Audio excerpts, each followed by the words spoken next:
Media మిత్రులు నమస్కారం. ఎక్కడెక్కడో ఉన్న వాళ్ళందరూ 2-3 లక్షల రూపాయలు ఖర్చు పెట్టి టికెట్లు కొనుక్కుని ఓటు ఇచ్చిన పరిస్థితులు ఈ రాష్ట్రంలో గతంలో ఎప్పుడూ లేవు. వాళ్ళు తెలుగుదేశం పార్టీ కూడా గతంలో ఏదో కొద్దిమందితో చోటేసేవాళ్ళు, కానీ విదేశాల నుంచి మొన్న ఏ దేశంలో ఉన్నా వాళ్ళందరూ ఇక్కడికి వచ్చి వైసీపీకి 11 సీట్లు పరిమితం చేసిన మాట వాస్తవం.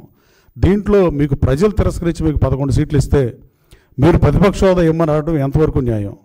ప్రతిపక్ష హోదా ఇస్తేనే నేను సభకు వస్తానన్న పార్టీ ప్రపంచంలో ఒక పార్టీ ఉందని నేను అనుకోవట్లా.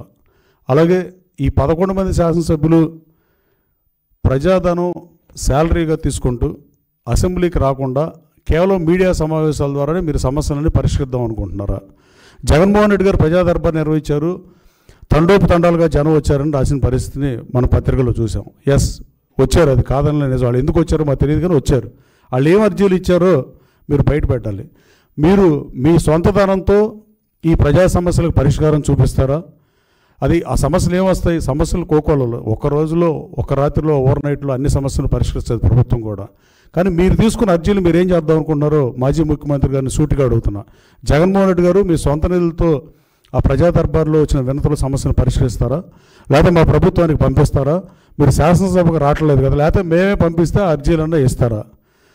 అంటే ప్రజా సమస్యల్ని ఎలుగెత్తి చాటాకైనా పరిష్కృతకైనా ఉన్న ఏకైక వేదిక అసెంబ్లీ మాత్రమే. కానీ ఆ అసెంబ్లీకి రానని అలగటం పరాకాష్ఠగా నేను భావిస్తున్నా.